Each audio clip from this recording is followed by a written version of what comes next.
আমরা ঈদ উপলক্ষে সাধারণত মা খালাদের জন্য টাঙ্গাইলের ট্রেডিশনাল জামদানি শাড়ি নিই, সেগুলি কিনতে আসছি মার জন্য, খালার জন্য, আত্মীয়স্বজনের জন্য, সবার জন্য। না, একটু ভেরিয়েশন আসছে, কালারে কাজে একটু ডিফারেন্ট আসছে, যার কারণে দাম হয়তো একটু বেশি অন্য বাড়ি থেকে। হ্যাঁ, এই জন্য এত দূর আসা। টাঙ্গাইল মার্কেটে আমরা ঘুরেছি, টাঙ্গাইল মার্কেটে কয়েকটা দোকান থেকে এসেছি, তারপর আমরা এখানে আসছি। এখানে আসছে যেমন অনেক দেখা যায় এবং পাইকারি রেটে পাওয়া যায়। এই জন্য আমরা মানে বেশি একের অধিক কাপড় কিনতে হলেই আমরা পাট্রালে চলে আসি। আগের চেয়ে দাম এখন একটু ঈদ উপলক্ষে রিজনাল আছে পরিবারের সকলের জন্য। আমরা এই জন্য এখানে তাঁতের শাড়ি এবং জামদানি শাড়ি দেখতে এসেছি এবং কিনতে এসেছি। হ্যাঁ, আগের মতো মান ঠিক আছে। আমরা এতদিন যে শুনেছি টাঙ্গাইলের জামদানি এবং তাঁতের শাড়ি, সেটার সাথে সামঞ্জস্য আছে। আগের তুলনায় এখন শাড়ির মান ঠিকই আছে, আগের মতোই আছে, আর দামও হাতের নাগালে আছে। তো আমরা ভালো মানের শাড়ি পাচ্ছি। টাঙ্গাইলের শাড়ির যে নাম ছিল সেই ধরনের শাড়ি আমরা পাত্রাইলে এসে পাচ্ছি। তো শাড়ির মানও ভালো, দামও রিজনেবল প্রাইসে আছে। এখন আমাদের ফ্যামিলি সবার জন্যই। ঈদ উপলক্ষে কিন্তু কাজের চাহিদা তেমন একটা বাড়া নাই, একেবারে সুতা মতো এখন দাম বাড়ছে। আগের চেয়ে কাম একটু কম আছে, না বর্তমানে চাহিদা কম। ঈদ উপলক্ষে এখন শাড়ি হয়তো কিছুটা কাজের ব্যস্ততা একটুটা বাড়ছে। না, কোনো বোনাস টোনাস নাই, কিচ্ছু নাই। এখন আমাদের মনে করেন যে শরীরের উপর দিয়ে প্রেশার পড়ে বেশি। ঈদ উপলক্ষে ওই তো 3টা করে হয়েছে, এখন এক সপ্তাহ 3টা, এক সপ্তাহ 4টা হয়, এই আর কি, এর বেশি হয় না। ক্রেতারা আসে কিন্তু মূল্য তো দিতে চায় না। ঈদের জন্য মানে নিজের তো চাইতে বেশি করুন নাকি মালিকের চাইতে, কারণ টাকা পয়সার দরকার। আগের চাইতে মানে পরিশ্রম রাইতে দিনে বেশি কইরা একটা খবর আর কি বেশি গুণ নাই। তো আগে যেরকম সুবিধা ছিল, ধরেন 20 টাকা সোদাই খাওয়া যেত, ধরুন 20 টাকা সোদাই হচ্ছে আপনার 250 টাকা 150 টাকা। তো সেই হিসেবে কাপড়েও ওইরকম লাভ হয় না, প্লাস এখানে মজুরিও কম। আর এখানে সব কিছুর দাম বেশি, আপনার চাল ডাল সব কিছুর দাম বেশি। তো ওইরকম মানে এই লাভ হইতেছে না, আমাদের চলে না, আর মহাজন ওনারও চলে না।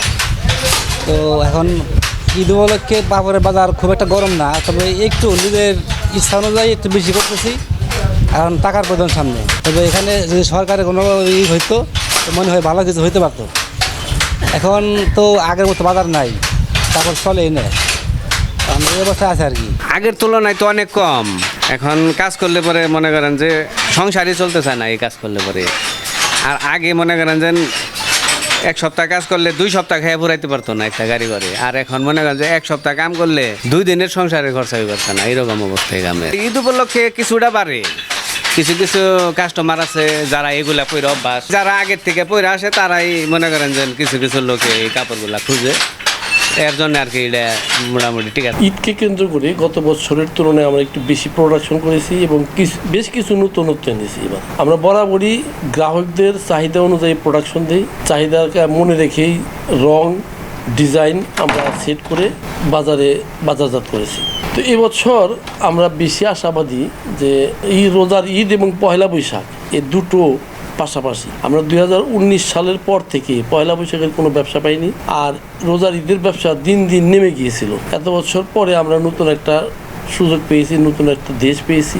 আমরা আশাবাদী যে আমাদের দেশের মানুষ দেশকে ভালোবেসে দেশাত্মবোধ নিয়ে দেশের উৎপাদিত দ্রব্য ব্যবহার করে ঈদের আনন্দ উপভোগ করবে। পরবর্তীতে বাংলাদেশের জাতীয় উৎসব পয়লা বৈশাখটা ঠিক বিশেষ করে টাঙ্গাইলের তাঁতের শাড়ি পরে, টাঙ্গাইলের তাঁতের পাঞ্জাবি পরে ঈদের এবং পয়লা বৈশাখের আনন্দ উপভোগ করবে, এই আমরা আশা করি। এবং তাতে এই দেশের শিল্প বাঁচবে, শিল্পী বাঁচবে, অর্থনীতি রক্ষা হবে। এবছর আমরা নতুনত্ব শাড়ির মধ্যে বিশেষ করে ভেজিটেবল ডাই একটা আমরা করেছি, যেটা দেহের উপযোগী, দেহের যে প্রতিটা লোমকূপের ভিতর দিয়ে যে হাওয়া প্রবেশ করতে পারে, আর কেমিক্যাল বিহীন রং, এই ভেজিটেবল ডাইটা আমাদের বিশেষভাবে এটা এবছর ঈদের জন্য আমরা উৎপাদন করেছি। তারপরেও এত বেশি ম্যাটেরিয়ালস এখন আমাদের টাঙ্গাইল শাড়িতেও ব্যবহার আমরা করি যে মানুষ কোন ধরনের কিনবে। 400-500 টাকার কিনবে, ঠিক আছে, আমরা উৎপাদন দিচ্ছি। 4-5 হাজার কিনবে দামের, আমরা তাও উৎপাদন করছি। আবার ঈদকে কেন্দ্র করে একটু উচ্চ মধ্যবিত্ত লোকের জন্য 10-12 হাজার টাকা আমরা সেটাও উৎপাদন করছি। আমাদের দেশের নাই কি, আমাদের উৎপাদনে কি ঘাটতি? কোনো ঘাটতি নেই।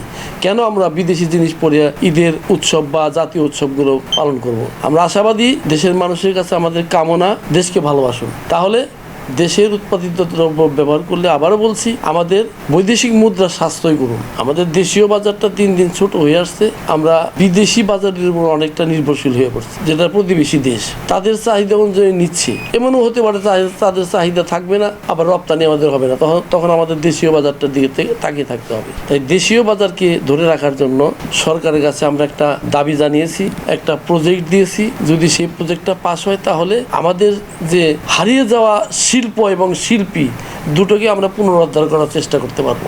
হ্যান্ডলুম তাঁতের সঙ্গে আমাদের পাত্রাইল এলাকায় 400 কিছু উপরে আছে। আমাদের এই এলাকায় ছিল 5000 তাঁত, যে তাঁত কমতে কমতে কোথায় গিয়ে পৌঁছেছে।